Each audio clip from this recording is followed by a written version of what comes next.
बिस्मिल्लाहिर्रहमानिर्रहीम, अस्सलाम वालेकुम। मैं हूं जावेद इकबाल और आप देख रहे हैं प्रोग्राम शाहराए दस्तूर। कोरोना ने यकीनी तौर पर पूरी दुनिया में जो माशी हालात हैं उनको मुतासर किया है। पाकिस्तान के माशी हालात भी इससे मुतासर हुए हैं, लेकिन अल्लाह ताला का लाख लाख शुक्र है कि अब हालात बेहतरी की जानिब जा रहे हैं। लेकिन इसके साथ साथ हुकूमत इस बात पर भी तवज्जो दे रही है कि कोरोना की हालात में बेहतरी के साथ साथ पाकिस्तान की मईशत को भी उसी राह पे गामजन किया जाए जिसका उन्होंने कौम से वादा किया है। कोरोना के दौरान हमने देखा कि पाकिस्तान के एक एहसास प्रोग्राम जो कि डॉक्टर सानिया निश्तर की ज़ेर क़यादत ये प्रोग्राम चल रहा है, इंतहाई कामयाब प्रोग्राम रहा है। वर्ल्ड बैंक की कोविड-19 के हवाले से, जिसमें उन्होंने समाजी तहफ़्फ़ुज़ के इक़दामात के हवाले से रिपोर्ट जारी की है कि पूरी दुनिया में समाजी तहफ़्फ़ुज़ के इक़दामात के हवाले से क्या कुछ हुआ है, वो एक रिपोर्ट आई है ताज़ा तरीन। और उस रिपोर्ट में 222 ममालिक या ख़ित्तों में जो 3,333 मुख्तलिफ मुल्कों ने समाजी इक़दामात किए हैं, उनका एक तकाबुली जायज़ा पेश किया गया है। और उस तकाबुली जायज़े में पाकिस्तान का एहसास प्रोग्राम नंबर 4 पे है। यानी पाकिस्तान का दुनिया भर में ये प्रोग्राम 4 बेहतरीन प्रोग्रामों में से इसका इंतखाब हुआ है। यकीनी तौर पर यह पाकिस्तान के लिए एक बहुत बड़े एजाज़ की बात भी है, क्योंकि न सिर्फ ये समाजी इक़दामात की बात हुई थी इस रिपोर्ट के अंदर, बल्कि उन समाजी इक़दामात को अमली जामा पहनाने और उसकी तकमील तक के मराहिल को भी इस रिपोर्ट में ऑब्जर्व किया गया है। तो इस प्रोग्राम में हम पाकिस्तान में जो कोरोना की सूरत हाल और फिर कोरोना से जो मईशत मुतासिर हुई उस पर भी बात करेंगे। इसके साथ साथ हम हुकूमत की जानिब से जो अब मईशत की बेहतरी के लिए इक़दामात किए जा रहे हैं या जो तरजीहात हैं उन पर भी बात करेंगे। लेकिन सबसे पहले हम बात करेंगे, इस वक्त हमें ज्वाइन कर रही हैं मोहतरमा डॉक्टर सानिया निश्तर, जो एहसास प्रोग्राम की सरबराह भी हैं।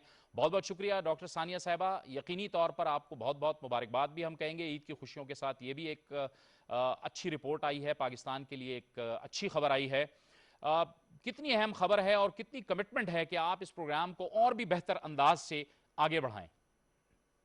अस्सलाम वालेकुम जी, अपने प्रोग्राम में बुलाने का बहुत शुक्रिया। सबसे पहले तो मैं अल्लाह ताला का बहुत शुक्र अदा करती हूँ कि अल्लाह ताला ने हमें ये इज़्ज़त दी। बहुत मेहनत की हमने। जब कोविड की मुसीबत आई थी तो पूरी टीम ने बहुत मेहनत की और हमारा ज़्यादा से ज़्यादा कोशिश थी कि लोगों तक हम पहुँच सकें जिनका रोज़गार मुतासर हुआ था। तो एहसास इमरजेंसी कैश के तहत 1,50,00,000 खानदानों में सुकून की तरसील हुई थी और हमारी पूरी कोशिश थी कि इस काम को दयानतदारी और गैर सियासी बुनियादों पर करें। वज़ीर आज़म की ख़ास इसकी निगरानी थी, उनके हम बहुत शुक्रगुजार हैं। और ये जो वर्ल्ड बैंक की जो रिपोर्ट आई है जिसमें बहुत से ममालिक का जायज़ा लिया गया और 650 सफ़हात पर मुश्तमिल ये काफ़ी जामे और मरबूत रिपोर्ट है, उसमें एहसास इमरजेंसी कैश को दुनिया के 4 बड़े जो सोशल प्रोटेक्शन प्रोग्राम्स हैं जिन्होंने 100 मिलियन से ज़्यादा लोगों को रीच आउट किया है, उनमें एहसास प्रोग्राम को रिकग्नाइज किया गया है। और अगर percentage of the population wise आप देखें कि एक मुल्क की कितने percent of the population reach out हुई है, तो उसमें एहसास इमरजेंसी कैश तीसरे नंबर पे आता है। सबसे पहले जापान है, फिर यूनाइटेड स्टेट्स है और फिर पाकिस्तान है। तो अल्लाह ने हमें ये इज़्ज़त दी और हमारी जो मेहनत थी, जो नेक नियत थी, जो हुकूमत की थी, वो सामने आई है अवाम के। तो उसके लिए मैं बहुत शुक्रगुजार हूँ सबकी। डॉक्टर साहब, इसकी कामयाबी की एक वजह यह भी थी कि इसका चेक एंड बैलेंस बड़ा ज़बरदस्त रखा गया, क्योंकि जब ये प्रोग्राम शुरू किया गया था तो उस वक्त अपोजिशन ने बड़ी तनकीद की थी। लेकिन आज हम ये दिन देख रहे हैं कि वर्ल्ड बैंक इसकी तारीफ कर रहा है, तो इसमें चेक एंड बैलेंसेस बड़े रखे गए थे। जी, चेक्स एंड बैलेंसेस भी बहुत और ट्रांसपेरेंसी पे भी खास हमारा फोकस था। और फिर अपोजिशन ने भी ये देखा कि ये बिल्कुल ही गैर सियासी बुनियादों पे हो रहा है, क्योंकि सिंध को सबसे ज़्यादा इमदाद गई थी एहसास इमरजेंसी कैश के तहत। 33% जो इमदाद थी वो सिंध को गई थी। और अगर आप आबादी के तनाजुर में देखें तो ये आबादी के तनासब से बहुत ज़्यादा इमदाद वहाँ गई। तो सबको ये क्लियर हो गया कि ये काम बिल्कुल गैर सियासी बुनियादों पे हो रहा है। बहुत बहुत शुक्रिया डॉक्टर सानिया निश्तर साहिबा, आपका एहसास प्रोग्राम की सरबराह हमसे गुफ्तगू कर रही थी और उनका कहना था कि इसमें इस प्रोग्राम में शफाफियत का बड़ा ख्याल रखा गया था। इस वजह से ये प्रोग्राम अमली भी रहा और इंतहाई कामयाब रहा और पूरी दुनिया में इसको पजीराई हासिल हो रही है। अब मुल्क में मईशत की बेहतरी के लिए हुकूमत क्या कर रही है, क्या तरजीहात होनी चाहिए, और जो पहले हम देख रहे थे कि बजट के हवाले से जो डेफिसिट हमें दिखाई दे रहा था, उन टारगेट्स को कैसे पूरा किया जाएगा, इन तमाम मामलात पर हम अपने इस प्रोग्राम में बात करेंगे। और इसके लिए हमें ज्वाइन कर रहे हैं माशी तज्जियाकार, कराची चैम्बर ऑफ कॉमर्स के मेंबर जनाब शमसुल इस्लाम खान। खान साहब, आपको प्रोग्राम में खुश आमदेद कहते हैं। हमें ज्वाइन कर रहे हैं वज़ीर आज़म की इक़्तिसादी मुशावरती काउंसिल के member doctor Abid Qayyum Sulehri. Doctor साहब, आपको भी खुश आमदेद कहते हैं। और हमें ज्वाइन कर रहे हैं मोहम्मद अहमद साहब, जो कि पाकिस्तान टेक्सटाइल एक्सपोर्टर्स एसोसिएशन के सरबराह हैं। मोहम्मद अहमद साहब, बहुत शुक्रिया, आपने भी हमें इस गुफ्तगू में ज्वाइन किया। सबसे पहले शमसुल इस्लाम खान साहब, आपकी तरफ आएंगे। क्या आपको लग रहा है कि पाकिस्तान की जो मईशत है उसकी जो जो जो बुनियादें हैं वो काफ़ी सॉलिड हैं और कोरोना के बावजूद हम में पोटेंशियल है कि हम मामलात को बेहतर तरीके से आगे ले जा सकें? बिस्मिल्लाहिर्रहमानिर्रहीम। सबसे पहले तो जावेद साहब, आपको और आपके तमाम जो व्यूअर्स हैं, जो गेस्ट हैं, उन सबको ईद मुबारक। और अल्हम्दुलिल्लाह पाकिस्तान में जो अभी कोविड के अंदर जो बेहतरी आई है वो एक पॉजिटिव साइन है और मैशियत के लिए बेहतरी नज़र आ रही है। जो हालिया रिपोर्ट्स आ रही हैं, जो इकोनॉमिक इंडिकेटर्स हैं, उससे ये लग रहा है कि हमारी जो है इकॉनमी अपनी जो नेगेटिव ग्रोथ में चली गई थी 0.4%, वहाँ से निकल के वापस जो है इस साल 30 जून तक जो है कुछ 1.5% के करीब आ जाएगी और आइंदा भी इसका ये तरक्की बढ़ती रहेगी और जो है आइंदा साल में कोई 3 से 4% की जो है ग्रोथ होगी। तो ये बड़ा एक अच्छा खुशाइंद बात है। और हमने देखा कि कोविड के अंदर दुनिया भर के जो इकॉनमीज़ को तहस नहस कर दिया था। पाकिस्तान की इकॉनमी भी बहुत मुतासिर हुई, लेकिन हुकूमत ने बर वक्त इसके इक़दाम किए। और सबसे पहले तो वो जो वुलनरेबल लोग जो थे, जो गरीब तरीन लोग थे, उनके लिए एहसास प्रोग्राम ने, जैसे अभी आपकी रिपोर्ट में दिखा रहे थे, कि बहुत अच्छा काम किया। और सबसे अच्छी बात ये थी कि उसके अंदर ट्रांसपेरेंसी रखेगी। तो वुलनरेबल लोगों को एड्रेस करना कोविड के सिचुएशन में बहुत ज़रूरी होता है। उसके बाद फिर आपकी इकॉनमी को भी देखना था। हमने जो है स्मार्ट लॉकडाउन के ऑप्शंस को भी देखा, लॉकडाउन भी किए, लेकिन उसके साथ साथ अपनी इकॉनमी को स्टिमुलस पैकेज भी दिया। मार्च 2020 से लेकर मार्च 2021 तक जो है कोई तकरीबन 2 ट्रिलियन का जो है स्टिमुलस पैकेज दिया गया है, जिसमें कोई 450 अरब की स्टेट बैंक ने जो है सिर्फ टर्फ जो है स्कीम के तहत कि आप उसके अपने कारोबार को एक्सपेंशन कर सको, आप अपनी इंस्टॉलमेंट्स को बढ़ा के अपनी कैपेसिटी को बढ़ा सको, उस पर दिया। और इसके अलावा कुछ जो आपको ले ऑफ ना करें, आपको टेम्प्रेरी जो वर्किंग कैपिटल था कोई 240 अरब के करीब वो दिया गया। तो कुल मिला के जो सब्सिडाइज लोन थे कोई 3 से 5% तक वो हुकूमत ने यहाँ पर आपको 2 ट्रिलियन की डिसबर्समेंट की है। तो ये एक बड़ी अच्छी चीज़ है। उसने टाइमली उसके रिजल्ट भी आना शुरू हुए और आपने देखा कि हमारी जो है एक्सपोर्ट्स भी बढ़ती रही, बावजूद इसके कि कोविड में फैक्ट्रीज बंद हो गई थी, उसमें कॉन्ट्रैक्शन ऑफ आवर्स भी था, लेकिन उसके साथ ही ये बेहतर हुआ। और हालिया जो अभी आपने देखा कि रमज़ान में जो हमारे जो है पीक आवर्स होते हैं शॉपिंग के, उसके अंदर को तकरीबन 10 दिन का जो है वो मार्केट्स बंद रही और उसमें काम नहीं हो सका। लेकिन इसके बावजूद कराची की मार्केट्स में, क्योंकि कराची आपको पता है पाकिस्तान का जो है इकोनॉमिक हब है, पाकिस्तान की इकोनॉमिक शहरग है, वो पाकिस्तान में दिल की तरह इकोनॉमी के अंदर काम करता है। और उसने फिर भी बड़ा अच्छा रिबाउंस किया और उसके बाद जो है आपको कोई 30 अरब का जो है बिज़नेस जो है छोटे ताजरों ने रिकॉर्ड किया। गो के इनकी तवक्कुआत इससे ज़्यादा थी और इनका अंदाज़ा था कि ये 50-60 अरब से ज़्यादा का काम करेंगे, लेकिन 30 अरब तक उनका वो हुआ। तो हुकूमत को एक चीज़ देखनी होगी कि आप जो आपकी इकॉनमी का जो इंजन है वो छोटे ताजर होते हैं। उन छोटे ताजरों को जो किसी भी फैक्ट्री का माल बना हुआ बेचते हैं, उनको आपने हर हाल में सपोर्ट करना होता है, क्योंकि ये वो सेक्टर है एसएमईज पाकिस्तान का जो ना तो अपने फाइनेंस तक एक्सेस ले सकता है, ना इनके पास कोलेटरल होता है कि वो बैंकों में जाके अपनी लिमिट लेके और उसके साथ फाइनेंस लें। और ये जो 2 ट्रिलियन का जो पैकेज मिला है वो तकरीबन तमाम उन लोगों को मिला जिनके पास बैंक की फाइनेंस थी, बैंक से लोन लेने का एक्सेस था, लेकिन एसएमईज को नहीं आया। तो हमारी इकोनॉमी में अंदर हमारे पाकिस्तानियों में ये एक कौम ऐसी है कि ग्रेट रेजिलियंट कौम है कि इसने बावजूद इसके कि कोरोना की मुश्किलात आई, उन चैलेंजेस के बावजूद, ठीक है आबिद क़य्यूम सुलेहरी साहब, और कारोबार को जारी रखा और उसके हम एक सॉलिड ग्रोथ पाथ पे हैं इस वक्त। ये जैसे एहसास प्रोग्राम है, उसको वर्ल्ड बैंक उसको रिकॉग्नाइज कर रहा है और उसको कह रहा है कि ये बेस्ट प्रोग्राम्स में है, दुनिया के 4 बेस्ट प्रोग्राम्स के अंदर है।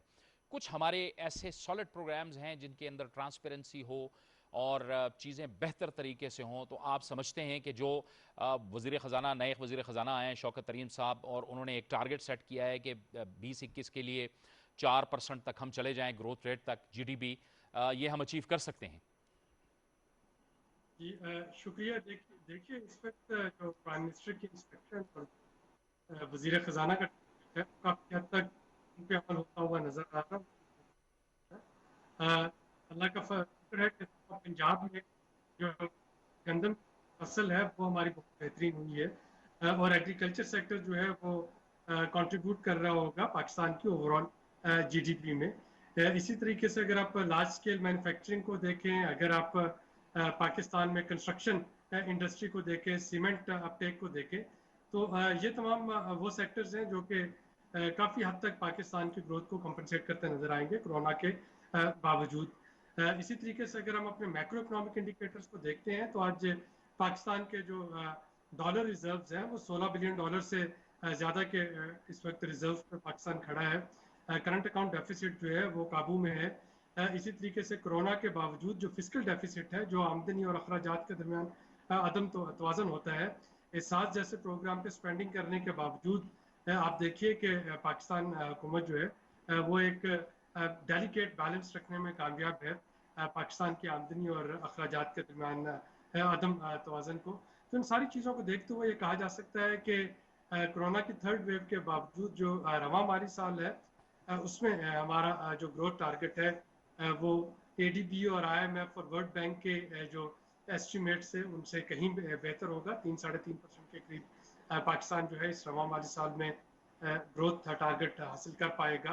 और इंशाल्लाह अगर इसी तरीके से सिलसिला चलता रहा और क्योंकि इस वक्त एक रीनिगोशिएशन जो है वो भी इन प्रोसेस है पाकिस्तान और आईएमएफ के दरमियान, जो कि पाकिस्तान को थोड़ी सा कुशन और थोड़ी सी फ्लेक्सिबिलिटी देगी आईएमएफ प्रोग्राम के जो शराइत हैं उन पर अमल दरामद में, उसकी पेसिंग और उसकी सीक्वेंसिंग में। तो अगला साल भी मैं काफ़ी बेहतर देख रहा हूँ। तो इस वक्त हम एक राइट ट्रैक पे हैं और राइट पाथ पे हैं, बशर्ते कि जो कोविड का अगला फेज़ है जो इंडियन वेरिएंट है उसके लिए हम प्रॉपर तैयारी कर लें और खुदा खास्ता वो पाकिस्तान में किसी किस्म की वो सूरत हाल पैदा ना कर दे जैसी कि इस वक्त हम अपने हमसाया मुल्क में देख रहे हैं। ये आबिद कयूम सुलेर साहब, आपने रेमिटेंसेस का जिक्र किया, ये रोशन डिजिटल अकाउंट जो है इसने भी काफ़ी ऐड किया है क्योंकि अवाम का एतमाद है और जाहिर है फिर ये ट्रांसलेट होता है सरमायाकारी के एतमाद के लिए भी। जी यकीनन ना सिर्फ ये कि इन रेमिटेंसेस के नतीजे में पाकिस्तान का जो ज़र मुबादला है उसके रिजर्व बढ़ रहे हैं, बल्कि वो जो बहुत से इनफॉर्मल तरीके थे जिनकी वजह से पाकिस्तान को फाटफ जैसे की ग्रे लिस्ट जैसे जो सख्तियाँ थी वो बर्दाश्त करना पड़ रही थी, हुंडी और हवाला और दूसरे बहुत से इनफॉर्मल चैनल्स जिन पे के हुकूमती अदारों का कोई कंट्रोल नहीं होता था। आप देखिए कि फैटफ की एक्शन पॉइंट्स पे अमल दरामद करते हुए पाकिस्तान ने उन पे को काबू पाया है और यही वजह है कि रोशन डिजिटल अकाउंट्स जो हैं वो उनकी पजीराई हुई है बैरूनी मुल्क रहने वाले पाकिस्तानियों में। और ये अगेन एक नेक शगन है पाकिस्तान की जो इकनॉमिक फाउंडेशन है उसकी तरफ। ठीक है जी, मोहम्मद अहमद साहब अब आपकी तरफ आएंगे। आप फरमाइएगा कि हुकूमत ने कुछ पैकेजेस टेक्सटाइल इंडस्ट्री को भी दिए थे, कुछ रिलीफ पैकेजेस दिए थे, उसका क्या असर हुआ है और क्या सूरत हाल रही है मजमूई तौर पर एक्सपोर्ट की? जी बिस्मिल्लाहिर्रहमानिर्रहीम। कोविड के सूरत हाल में गवर्नमेंट ने काफ़ी क्विक एक्शन लिए और हमें एक्सपोर्ट में इन्होंने एनर्जी पैकेज दिया और के अलावा जो सेल टैक्स के रिफंड्स थे वो काफ़ी क्विक गवर्नमेंट ने परफॉर्म किए और आज हम उनका रिजल्ट देख रहे हैं कि पिछले 4 माह से एक्सपोर्ट सेक्टर बूम में है और जो एक्सपोर्ट हमारी हैं वो $2 बिलियन पर मंथ क्रॉस कर रही हैं। तो हम गवर्नमेंट को अप्रिशिएट करते हैं कि उन्होंने इस मुश्किल वक्त में एक्सपोर्ट्स को पीछे नहीं छोड़ा और एक्सपोर्टर्स की जो भी रिक्वायरमेंट्स थी उनको ख्याल रखा और एनर्जी पैकेज की सूरत में काफ़ी रिलीफ दिया और इस तरह सेल टैक्स रिफंड्स में भी हमें लिक्विडिटी मिलती रही जिसका रिजल्ट हम आज देख रहे हैं। ठीक है, ये आप फरमाइएगा कि जाहिर है कि अगर एक्सपोर्ट बेहतर रही, आपका काम भी ठीक रहा, तो यकीनी तौर पर इससे जो रोज़गार के मौके हैं वो भी बड़े होंगे। तो आज से 1.5-2 साल पहले वीविंग और स्पिनिंग पे चल रही है। तमाम जो सेक्टर है starting from cleaning till the value added वो इस वक्त फुली वर्क कर रहा है और उसी रिजल्ट्स में आप देख रहे हैं कि एक्सपोर्ट फिगर्स आ रही हैं। और अब यही है कि गवर्नमेंट अपनी कोशिश को करके ताकि ये हम में ये बरकरार रहे आने वाले क्वार्टर में। ठीक है शमसुल इस्लाम खान साहब, आप बताइएगा कि जिस तरह अब ये टेक्सटाइल की बात हो रही है, कौन से ऐसे सेक्टर्स हैं जिन पर मजीद जो सेक्टर्स हैं उन पर अगर तवज्जो दी जाए तो वो शॉर्ट टर्म में भी बड़ा बेहतर परफॉर्म कर सकते हैं और फिर लॉन्ग टर्म के लिए अभी आपके लिए बेहतर साबित हो सकते हैं? देखें जी, अभी जो आपकी एक्सपोर्ट्स में जो ग्रोथ हुई, स्पेशली टेक्सटाइल की ग्रोथ जो हुई है, वो इस वजह से भी हुई है कि आपकी नेबरिंग कंट्री में तकरीबन शटडाउन थी सारी एक्टिविटीज़ और वहाँ पर ऑर्डर नहीं एक्सेप्ट कर रहे थे, तो वो ऑर्डर आपके पास डाइवर्ट हो गया है।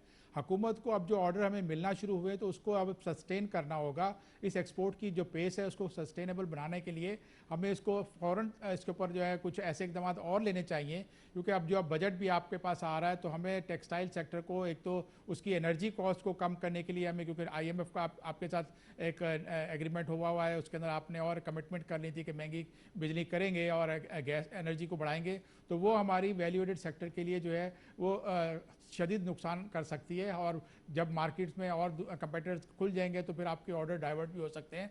तो वो ऑर्डर को हमको अपने हाथ में रखने के लिए हमें ये चाहिए कि अपने एक तो ज़ीरो रेटिंग के ऊपर भी हमें काम करना होगा, कोई इफेक्टिव मैकेनिज्म बनाना होगा, और साथ ही हमें एनर्जी कॉस्ट जो है हमारी एक्सपोर्ट की जो इनपुट कॉस्ट सबसे ज़्यादा होती है उसको कम करने के लिए कोई एक स्पेशल पैकेज देना पड़ेगा, जो गवर्नमेंट ने एग्री किया था। लेकिन आगे जो लग रहा है कि आप उसके ऊपर कोई काम, क्योंकि IMF से जो एग्रीमेंट किया है उसके हिसाब से बिजली को कम नहीं किया जाएगा, तो इसके ऊपर स्पेशली जो नए वज़ीर ख़ज़ाना आए हैं उनको देखना होगा। साथ ही हमारे राइस की एक्सपोर्ट काफ़ी मुतासिर हुई है, जो पाकिस्तान में टेक्सटाइल के बाद सेकंड नंबर पे आती है और तकरीबन वो भी 2 बिलियन से ज़्यादा की उसकी एक्सपोर्ट होती है। वो काफ़ी जो है नीचे आ रही है, क्योंकि कंपेटिव हमारी जो कंट्रीज जो दूसरी नेबरिंग कंट्री हैं वहाँ पर बासमती की प्राइस भी कम है और साथ ही दूसरे जो नॉन बासमती उसकी प्राइस भी कम हुई, तो हमारी एक्सपोर्ट्स उससे मुतासिर हुई हैं। हुकूमत को इस तरफ भी एक तवज्जो देनी होगी। और अभी जो प्रॉब्लम आ रही है नए सीज़न के लिए कि हमारे पास पानी की अवेलेबिलिटी को जो है, क्योंकि सिंध में आपको पता है कि नॉन बासमती वैरायटी बहुत बड़ी होती है, जिसका जो है एक्सपोर्ट में सबसे ज़्यादा शेयर भी बासमती से ज़्यादा नॉन बासमती का है इस वक्त। उसको पानी की अवेलेबिलिटी को इंश्योर करना पड़ेगा। इसके अलावा आपके पास जो वैल्यू एडेड सेक्टर की जो आपकी फूड की एक्सपोर्ट्स हैं उसको बढ़ाने के लिए आपको उस पर भी काम करना होगा। तो हमें एक लॉन्ग टर्म जो एक पॉलिसी बनानी पड़ेगी ताकि हमारी एक्सपोर्ट जो बढ़ना शुरू हुई हैं वो मुसलसल बढ़ती जाएँ, क्योंकि अभी आपको लग रहा है कि हमें 15%, क्योंकि हम जो CPEC के उसमें चल रहे हैं तो हमें एटलीस्ट 15% हमें मुसलसल अपनी एक्सपोर्ट्स को ग्रोथ दिखानी है, ताकि जो हमने लोन लिए हुए हैं, जो हमारे प्रोग्राम हैं, उन सबको हम सेटलमेंट कर सकें। तो हुकूमत को इसको ख़ुसूसी तवज्जो देने की ज़रूरत है। और साथ ही हमारा जो इम्पोर्ट का बिल भी देखें काफ़ी ज़्यादा बढ़ गया है, और वो हमारी जो रिज़ल्ट हमें टेक्सटाइल की एक्सपोर्ट बढ़ी, लेकिन उसके बावजूद रॉ कॉटन की जो इम्पोर्ट का बिल अच्छा खासा कोई 1.5 बिलियन से ज़्यादा का बढ़ गया। तो वो असरात जो होने चाहिए थे असल वैल्यू एडेड एक्सपोर्ट बढ़ने से, वो कम होते हुए नज़र आ रहे हैं। तो हमें अपने कॉटन पे भी तवज्जो देनी पड़ेगी। हमारे जो रॉ मटेरियल्स हैं, जो हमारी एक्सपोर्ट्स का बैकबोन है, हमारे जो है इंडस्ट्री को चलाने वाला हमारा एग्रीकल्चर सेक्टर है, इस सेक्टर के ऊपर पूरी तवज्जो देने की ज़रूरत है ताकि आप एक्सपोर्ट्स बढ़ाएं और आपकी इंपोर्ट्स जो हैं गैर ज़रूरी तौर पे गंदम और चीनी और दूसरी चीज़ों की जो है वो खाने पीने की चीज़ों की होती है वो ना करनी पड़े। इस बार और पाकिस्तान में एक जो है ज़रई इनकलाब लाना पड़ेगा, एक ग्रीन रेवोल्यूशन लाना। गंदम की फसल हुई है वो अल्हम्दुलिल्लाह बहुत बेहतर हुई है और टारगेट से बढ़ के हुई है। ये कितना कंट्रीब्यूट करेगा इकोनॉमी में? देखें जी, ये एक अच्छी खबरें आ रही हैं कि गंदम के अंदर जो है पंजाब में ख़ुसूसी तौर पे कोई 2 मिलियन टन की प्रोडक्शन हुई है। अभी हमारे पास डेटा आना बाकी है, लेकिन इसके बावजूद जो है हमें अपने सिस्टम को इफ़ेक्टिव करना होगा, क्योंकि आपको पता है जब गवर्नमेंट कोई बहुत बड़ी क्वांटिटी में परचेज़ करती है और वो स्टॉक्स फिर होल्ड हो जाते हैं, तो वो एक आपको पता है कि जब क्रॉप मार्केट में बहुत बड़ी साइज़ जो है वो गवर्नमेंट के वेयर हाउसेज में चली जाए तो फिर जो नास्टी होल्डर्स होते हैं वो अपना रोल प्ले करते हैं और उनकी वजह से फिर आपके जो है आम आदमी को सस्ता आटा नहीं मिल पाता। तो हुकूमत को एक पॉलिसी चेंज करनी होगी, इसको ओपन कर दें, प्राइवेट सेक्टर में कर दें। इससे ना सिर्फ ये कि अरबों रुपए की हुकूमत की जो इन्वेस्टमेंट होती है वीट के स्टॉक्स को होल्ड करने में, और उसके नतीजे में नुकसानात भी जो होते हैं वो भी बचेंगे, और आपका एक हेल्दी कंपटीशन आएगा। आपके जो साइलोज की आएंगी, प्राइवेट सेक्टर इन्वेस्टमेंट करेगा और वीट के ऊपर संभालने के लिए, और साथ ही आपका जो है वैल्यू एडेड एक्सपोर्ट भी होगी, क्योंकि हम जो टेम्प्रेरी पॉलिसी रखते हैं कि जिसमें कभी एक्सपोर्ट बैन कर दी, कभी एक्सपोर्ट खोल दी, उससे हमारे ग्रोअर को बहुत नुकसान होता है। पाकिस्तान में एक पॉलिसी रखनी चाहिए कि अब अगर रॉ मटेरियल कहीं से मिल रहा है तो उसको इंपोर्ट करें, प्रोसेस करें, वैल्यू एड करके एक्सपोर्ट कर दें। एक अच्छी पॉलिसी हमें बनानी होगी। अब दुनिया में कोई भी मुल्क जो है एक्सपोर्टिंग कंट्री, वो सिर्फ अपनी पैदावार के बलबूते पे एक्सपोर्ट में नहीं खड़ा, वो इंपोर्ट भी कर रहा है। ठीक है। आबिद क्यूम सुलेरी साहब, ये जो वज़ीर ख़जाना शौकत तरीन साहब ने इंदिया दिया है कि IMF के साथ अब रीनेगोशिएट हो सकता है, ये कितनी अहम खबर है, और जो उनकी सख्त शराइत थी आपके ख्याल में कहाँ कहाँ पे हमें रिलीफ मिल सकता है, और ये कितनी अहम खबर है पाकिस्तान की मईशत के लिए? देखिए, इस वक्त चूंकि साउथ एशिया जो है उसको एपिसेंटर कहा जा रहा है कोविड-19 का, इंडिया के केसेस की वजह से और इंडियन वेरिएंट की वजह से। IMF के प्रोग्राम के तहत हमें 2-3 चीज़ें जो थी इस बजट से पहले या बजट के दौरान करनी थी, जिनमें बिजली का टैरिफ बढ़ाना जो था एनर्जी सर्कुलर डेट को कंटेन करने के लिए, वो बहुत इंपॉर्टेंट था। इसी तरीके से नए टैक्सेस का उसमें निफाज जो है वो भी मुमकिन था। उसमें पेट्रोल और जो गैस है उसकी कीमतें बढ़ाने का अंदिया भी था। अब चूंकि पाकिस्तान जो है वो इस वक्त एक कोविड की फेज़ में है, तो IMF के साथ अब रीनेगोशिएट करना जो है वो काफ़ी आसान है, और ये एक काफ़ी बड़ा रिलीफ होगा। जैसे कि आपने देखा कि पिछले साल भी जब कोविड स्टार्ट हुआ था, तो ना सिर्फ ये कि पाकिस्तान ने IMF के इस प्रोग्राम पे काम जो है उसको कुछ अरसे के लिए फ्रीज कर दिया था, बल्कि IMF से आपको $1.38 बिलियन जो था वो कोविड के लिए मिला भी था, जो कि फिर उन 15 मिलियन घरानों को दिए गए 12,000 रुपए फीकस के हिसाब से, जिसके बारे में प्रोग्राम के शुरू में डॉक्टर सानिया निश्तर साहबा फरमा रही थी। तो मुझे काफ़ी इस वक्त अश्योरेंस है कि IMF के साथ ये नेगोशिएशन पॉसिबल होगी, और हमारे पास एक क्वेश्चन आएगा कि हम प्रो पीपल जो बजट है और एक कोविड बजट जो है वो दे सकें जून में, जो कि आवाम और इंडस्ट्री और हमारे जो बिजनेस मैन हैं सब के लिए एक पॉजिटिव साइन होगा। ठीक है। मोहम्मद अहमद साहब, GST के हवाले से आपके एक्सपोर्टर्स के हमेशा से तहफ़्फ़ुज़ात रहे हैं। आप समझते हैं कि GST जो लागू है इस वक्त 17%, ये ज़्यादा है? आप चाहते हैं कि कुछ इस पे भी कम किया जाए, इससे भी आपके बेहतरी आएगी? क्या हुकूमत से इस बारे में आपकी बात हुई है? जी, हमारी काफ़ी दफ़ा डायलॉग्स हुए हैं गवर्नमेंट के साथ, और ये काफ़ी दफ़ा, क्योंकि इससे पहले रिजीम में सेल टैक्स 0% था, और 0 से ये हम 17% पे डायरेक्ट गए हैं IMF की शराइत के तहत। गवर्नमेंट ने काफ़ी दफ़ा इसे डायलॉग किया है, लेकिन IMF की तो हम ख़त्म नहीं कर सकते।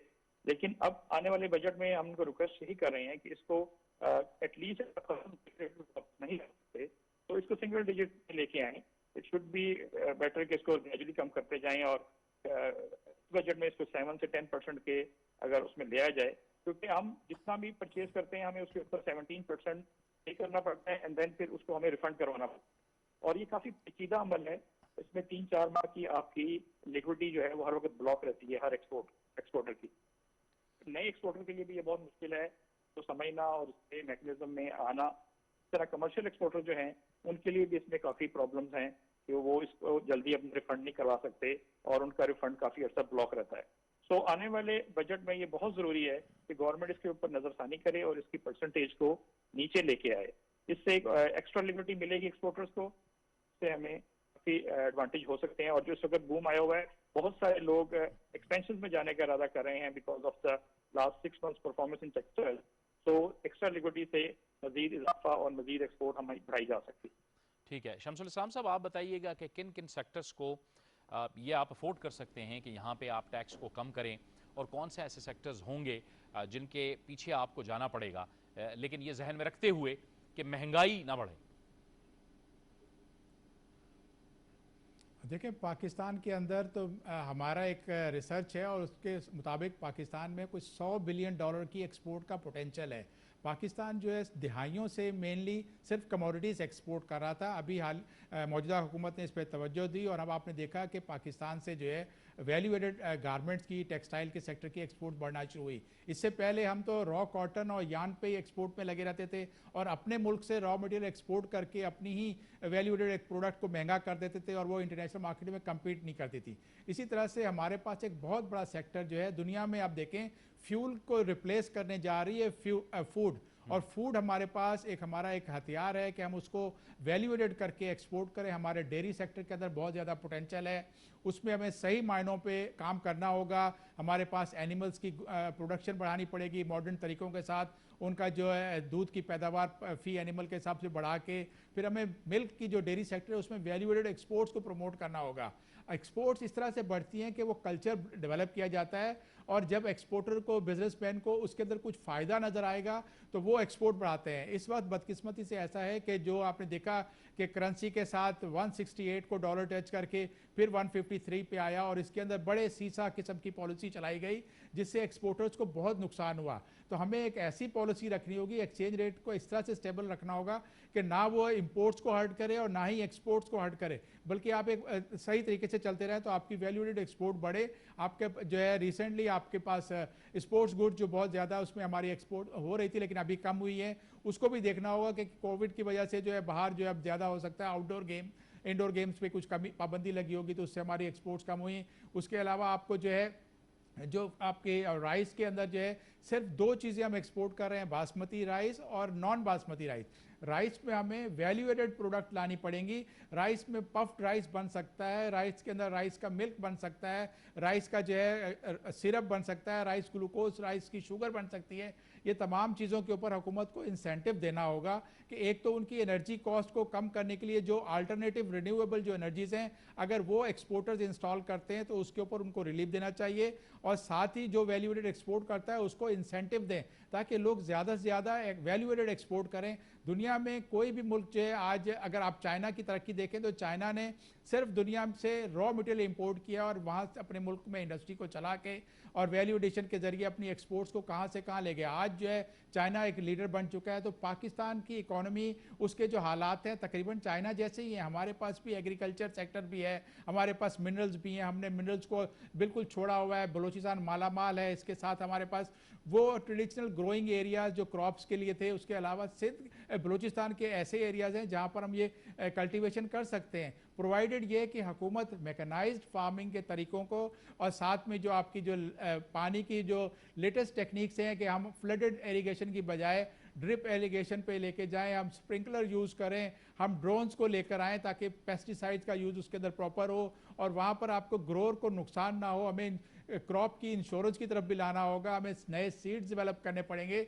ये ऐसे चीज़ें हैं कि अगर हमने ऑन द मर्सी ऑफ अल्लाह अगर हमने एग्रीकल्चर सेक्टर छोड़ा होगा तो फिर आगे काम नहीं चलेगा, हमें उस पर काम करना पड़ेगा। अब दुनिया में टेक्निक्स आ गई हैं कि आप मौसम के साथ मुकाबला कर सकते हैं, अपनी पैदावार बढ़ा सकते हैं। आज अगर हम 40-50 मन अगर गंदम की पैदावार ले रहे हैं तो मुल्कों में तो 100 मन से भी ज़्यादा की पैदावार ली जाती है। तो अभी हालिया जो है हाइब्रिड सीड इसका वीट का आ गया है, उसके ट्रायल भी शुरू हो चुके हैं, तो उम्मीदें अच्छी हैं, लेकिन हमें इसको छोड़ना नहीं, इसके ऊपर बारीकी से जो एक्सपर्ट लोग हैं उनको इन्वॉल्व करना पड़ेगा और पॉलिसी ऐसी बनाएं कि आपको जो है वैल्यू एडिशन ज़्यादा से ज़्यादा हो। हमारे मुल्क में वैल्यू एडिशन की तरफ नहीं जाते, हम जो है मीट की एक्सपोर्ट चाइना को बहुत ज़्यादा बढ़ा सकते हैं, उनके साथ जॉइंट वेंचर कर सकते हैं स्पेशल इकोनॉमिक जोन में, लेकिन हम अगर सिर्फ उसकी मीट हलाल करके एक्सपोर्ट करते हैं या ये जिंदा जानवर अपने नेबरिंग कंट्री में एक्सपोर्ट करेंगे तो फिर हमारी वैल्यू एडेड प्रोडक्ट कैसे एक्सपोर्ट होंगी। ठीक है। एक्सपोर्टर्स आबिद क़य्यूम सुलेरी साहब जो हैं वो हुकूमत से यही तवक्को रखते हैं कि उनको ज़्यादा से ज़्यादा इंसेंटिव्स दी जाएँ, जैसे कि मोहम्मद अहमद साहब फरमा रहे थे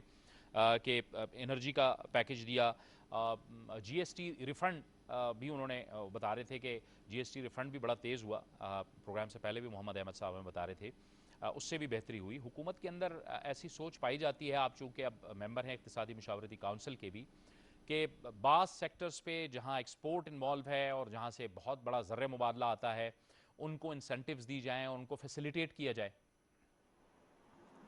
देखिए, जब हम एक्सपोर्ट की बात करते हैं तो सबसे पहले तो हमें ये देखना होगा कि पाकिस्तान का एक्सपोर्ट बेस है क्या, और ये प्रीडोमिनेटली एग्रो बेस्ड एक्सपोर्ट है। आप इसको राइस से देख लें, आप इसको टेक्सटाइल से देख लें, आप इसको जो कीनू है या आम है या जो हमारी कैंडीज और लेदर गारमेंट्स हैं, तो सारा का सारा जो है या फुटबॉल है, तो ये सब का सब एग्रो बेस्ड है, या लाइफ स्टॉक है या ये क्रॉप है, और यही वजह है कि मौजूदा हुकूमत जो है वो एग्रीकल्चर पे खसूसी अटेंशन जो है वो दे रही है। चाइना के साथ इस वक्त 2 इंडस्ट्रियल जोन जो है, स्पेशल इकोनॉमिक जोन जो कि प्योरली एग्रीकल्चर पे जिनका फोकस होगा, उन पे बातचीत की जा रही है। फैसलाबाद वाला जो है उसका भी एक प्रीडोमिनेंट हिस्सा जो है वो एग्रो बेस्ड होगा, और इसी तरीके से रशाकई में भी एग्रो बेस्ड इंडस्ट्री जो है उन पे काम जारी है। लेकिन सिर्फ यही नहीं है, अगर आप पिछले साल का देखें जो स्टेट बैंक की मुख्तलिफ जो फिजिकल स्टिमुलस पैकेज था, टर्फ जो था, जो टेम्प्रेरी इकोनॉमिक रिलीफ फैसिलिटी जो दी गई थी इंडस्ट्री को, उसने काफ़ी बेहतर किरदार अदा किए हैं पाकिस्तान की इकॉनमी का पहिया चलाने के लिए। और इस वक्त भी यही कोशिश की जा रही है अगले बजट में भी कि टर्फ जैसी जो फैसिलिटीज़ हैं वो इंडस्ट्री को फ्राहम की जाती रहें। जब हम बात करते हैं टैक्स नेट बढ़ाने की, तो उसका मतलब यह है कि जो अगर आपको अपने जो रेवेन्यू को बढ़ाना है, तो उसमें एग्जिस्टिंग टैक्स पेयर्स पे बोझ डालने की बजाय वो लोग जिनकी जो मेयार ज़िंदगी है वो इस काबिल है कि वो टैक्स दें, लेकिन वो टैक्स नेट में शामिल नहीं, डिजिटल टेक्नोलॉजी का इस्तेमाल करते हुए उनको टैक्स नेट में लेके आए। तो इस वक्त पॉलिसीज़ जो हैं वो काफ़ी पॉजिटिव हैं, जिन पे के काम हो रहा है पाकिस्तान में एक्सपोर्ट बढ़ाने के लिए। जो 2-3 सेक्टर जिन पे के इस वक्त मैं समझता हूँ कि हमें 21-22 में तवज्जो देनी है, both for export as well as for our economic growth. उसमें एग्रीकल्चर, स्मॉल फार्मर एग्रीकल्चर, उसमें स्मॉल एंड मीडियम एंटरप्रेन्योर्स।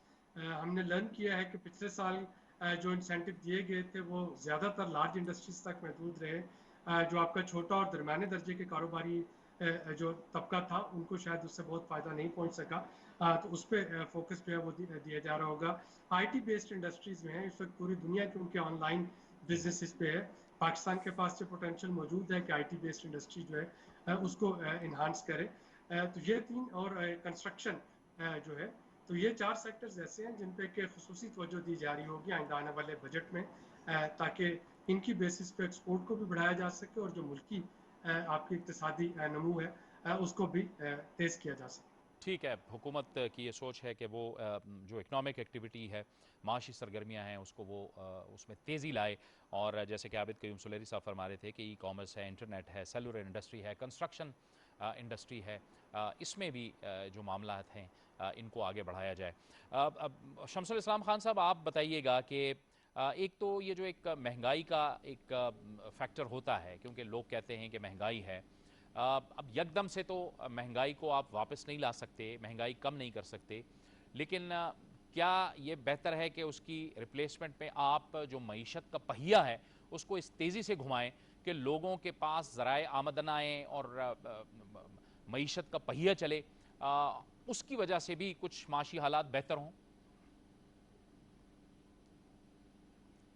देखें जी, आपको अगर मईशत को का पहिया तेज़ी से चलाना है तो फिर आपके पास वो मैकेनिज़्म होना चाहिए कि वुल्नरेबल लोगों को जो इन्फ्लेशन से शदीद मुतासर होते हैं, क्योंकि इससे मुराद आपकी यही है कि इन्फ्लेशन बढ़ा के अगर आप जीडीपी की आपको साइज़ को बढ़ाना है तो फिर इन्फ्लेशन बढ़ता है, और इन्फ्लेशन बढ़ते ही आपके पास जो है कोई 40% से ज़ायद तो आपकी पॉपुलेशन जो है वो पॉवर्टी लाइन से भी नीचे रह रही है। तो हमें उसको एड्रेस करने के लिए हमारे पास कोई ऐसा बहुत बड़ा सब्सिडी की किटी में ऐसी गुंजाइश नहीं है, क्योंकि हमारे यहाँ टैक्स जो है वो 12% और अभी जो है कोई 9% पे आ गया है टू जीडीपी। तो इसको देखते हुए हमें अपने माहौल, अपनी इकोनॉमी को देख के एक पॉलिसी ऐसी रखनी है कि हमारे जो पास जो आर्टिफिशियली जो देखें हमारी एक क्रोनीज कैपिटलिज्म बना हुआ है, हमारे यहाँ वेल कनेक्टेड लोग हैं, बहुत सारी चीज़ें जो हैं पॉलिसीज़ ऐसी बनती हैं कि जो उसका फ़ायदा उठा के ले जाते हैं। अगर आप इन्हीं क्रॉप्स को जो 4 आपकी एक्सपोर्ट को और आपकी इकोनॉमी को चला रही हैं, उसके अंदर से अगर आप एक हेल्दी पॉलिसी लेकर आ जाएं कि उन तमाम सेक्टर्स को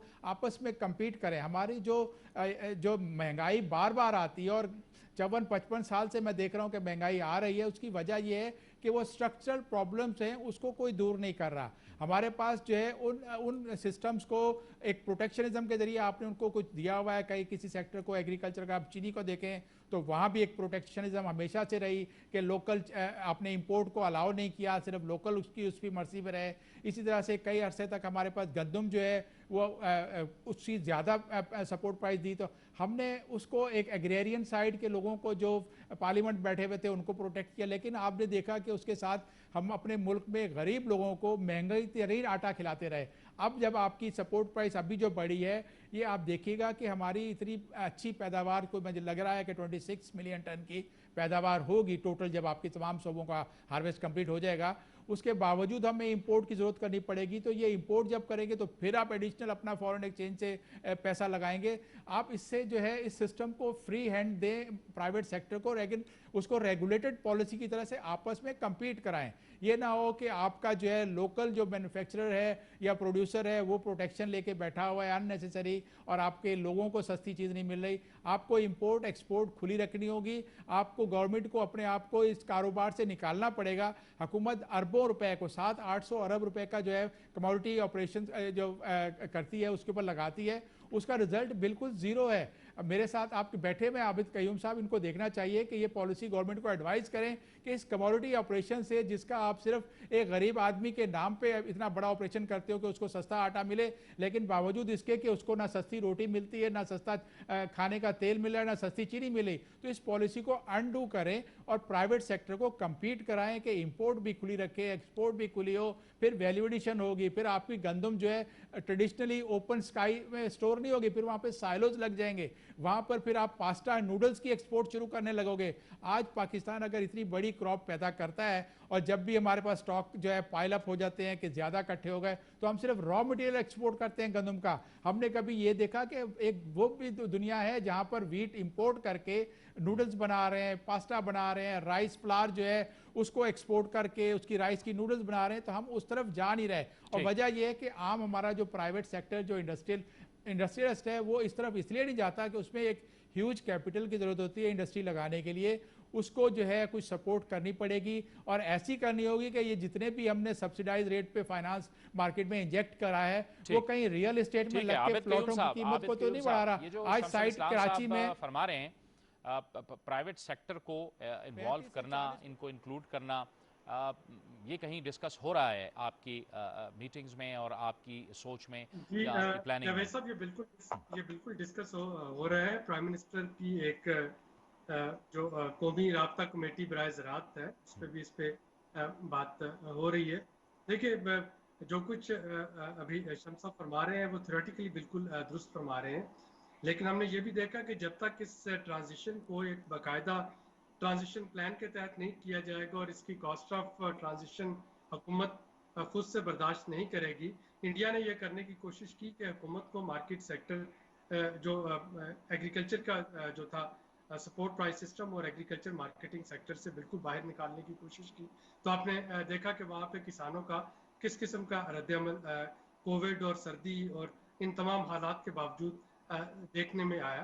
तो थ्योरेटिकली ये बिल्कुल दुरुस्त है, लेकिन हमें देखना ये होगा कि जब तक आपके पास प्राइवेट सेक्टर में स्टोरेज कैपेसिटी नहीं आती है, जब तक प्राइवेट सेक्टर जो है वो अपने गोडाउन्स और रिजर्वायर्स जो है वो नहीं बनाता है एग्रीकल्चर कमोडिटीज़ के लिए, जब तक मिडल मैन का जो इंस्टीट्यूशन है उसको रेगुलेट नहीं किया जाता है और उसका कोई अपर प्रॉफिट की कैपिंग जो है वो वहाँ पे नहीं आती है, उसको इंस्टीट्यूशनलाइज नहीं किया जाता, तब तक शायद ओवरनाइट ये पॉलिसीज चेंज करना जो कि पिछले 70 साल से चल रही थी बहुत मुश्किल हो जाएगा।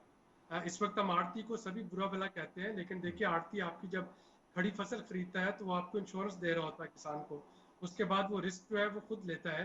बारिश हो, आंधी हो, जो भी हो, उसने खड़ी फसल खरीद ली, या जब वो उसको ग्रेडिंग करता है, उसको पैक करके एक्सपोर्ट करता है, या जब वो बगैर कोलेट्रल के अगली फसल के लिए बीज और खाद के पैसे देता है, तो इन सारी चीज़ों की तरफ ग्रेजुअली एक शिफ्ट जो है वो जा रही है, टारगेटेड सब्सिडीज की शक्ल में भी और अदारा जाती इस्लाहात की शक्ल में भी, लेकिन ओवरनाइट ऐसा करना जो है वो शायद मुमकिन नहीं होगा। मोहम्मद अहमद साहब, आप फरमाइएगा कि ये जो आप बता रहे थे कि एक तो एनर्जी पैकेज दिया, रिलीफ पैकेज दिया, फिर जीएसटी का रिफंड बड़ी तेज़ी के साथ हुआ, फिर टेक्सटाइल पॉलिसी को भी आपने देखना है, आपकी तवक्कुआत क्या हैं कि आने वाले बजट में क्या होना चाहिए? ये मेंटेन रहनी चाहिए कि अभी भी आप समझते हैं कि कुछ रुकावटें हैं, कुछ मुश्किलात हैं, पॉलिसी हुकूमत की यही रहनी चाहिए जो थी अभी? अभी भी काफी सारे पॉइंट्स हैं जो मैं एड्रेस करना चाहता हूँ, उसके ऊपर गवर्नमेंट को चेक करना चाहिए, क्योंकि apart from the sale tax refund there are lot of other refunds जो अभी भी स्टक अप हैं। हमारे डीएलटीएल के रिफंड्स हैं, कस्टम रिबेट के रिफंड्स हैं, जो गुज़श्ता 2-2.5 साल से अभी भी स्टक हैं और लोगों की ह्यूज अमाउंट्स उनमें पेंडिंग है। हम काफी दफा मीटिंग कर चुके हैं मिनिस्ट्री ऑफ कॉमर्स से और अब्दुल रज़ाक दाऊद साहब से भी, कि इसके ऊपर तवज्जो दें कि अभी वो रिफंड्स जो हैं अब वो क्लियर नहीं हो रहे। गवर्नमेंट अगर जो सेल टैक्स रिफंड्स में दे रही है, लेकिन जो डीएल सेल्स के और कस्टम रिफंड्स हैं वो काफी स्टक हैं, इसके ऊपर तवज्जो देने की बहुत जरूरत है। इसी तरह अभी जो बात हुई क्रॉप की, क्योंकि ये टेक्सटाइल में तेजी आई है, उसके बाद क्रॉप की शॉर्टेज का बहुत मसला रहा है गुज़श्ता 2-2.5 माह में।